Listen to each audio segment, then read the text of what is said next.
Welcome back. In this video, I'll show you how to watch multiple games at the same time on Fubo using the MultiView feature. Let's get started.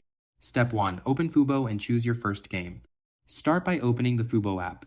Go to any menu screen and highlight the live channel or sporting event you want to watch first.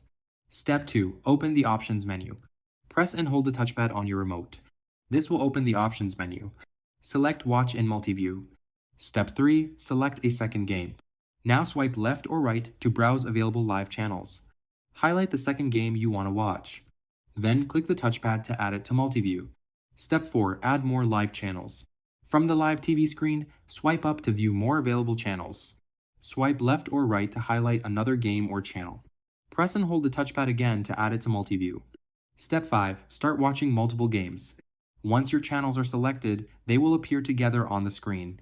You can now watch multiple games at the same time using Fubo's MultiView feature. And that's it. I hope this video was helpful. Thank you so much for watching. And don't forget to subscribe.